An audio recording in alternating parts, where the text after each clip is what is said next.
toward the fucking ceiling and asked, "Why me?" Yeah, he'd been found guilty of dealing, and the judge had thrown the book at him, calling him a... what the fuck was the term? Oh yeah, a scourge of our society. But Max didn't think the judge had really, meant it. During the trial, etc., Max had been so out of it on dope, he'd thought he was some kind of rock star, waving to the crowds, and he expected to be found innocent.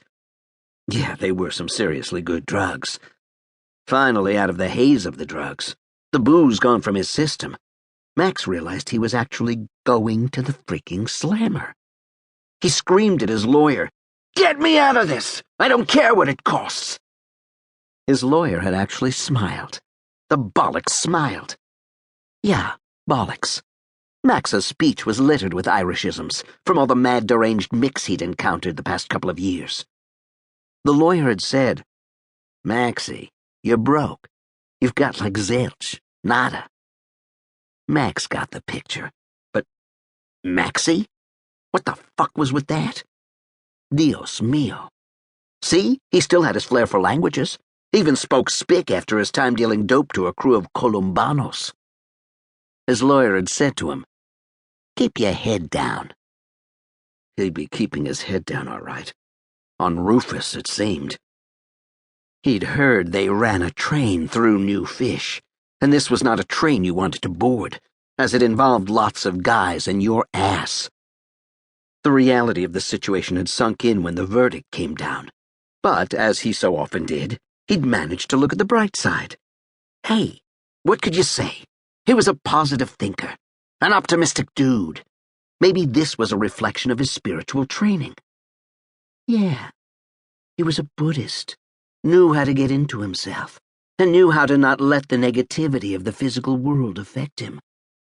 He'd asked himself, as he often did during times when his life went to shit, what would Gandhi do in a situation like this? He wouldn't be panicking, that was for damn sure. He'd be getting off on it, acting like, yeah, a harsh jail sentence. It was a bump in the road. They can beat me up, but they can't keep me down. Like that. So he'd kept on smoking rock. Yeah, he was hooked, so the fuck what?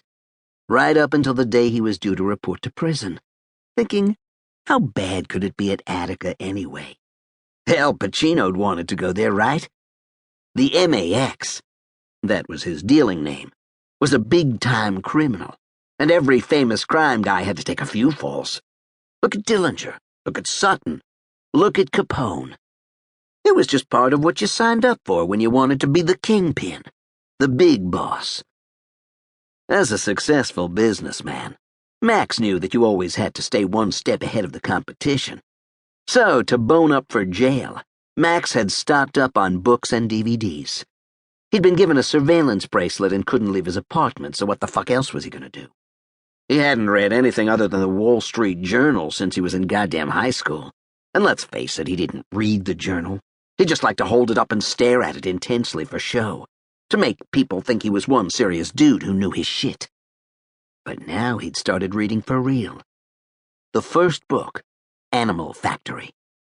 Edward Bunker, now there was one tough mofo.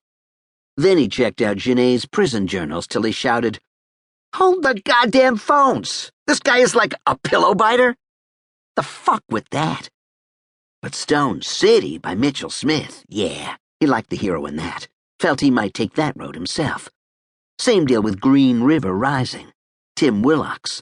An innocent guy caught in a prison riot, and against all the odds coming out on top. Max could see himself, with true cojones, and of course total modesty, saving captured hostages, offing the really serious psychos, and leading the saved out of the burning prison with CNN capturing it all on live TV. There was also G.M. Ford's novel, where Frank Corso had to go into the joint and go up against the meanest mothers this side of the Mississippi. And of course the one by that Keith Abloh dude. Yeah, all the Grey Goose he'd been drinking had put Max at the center of all these novels, and somewhere in there he'd realized prison was part of his karma.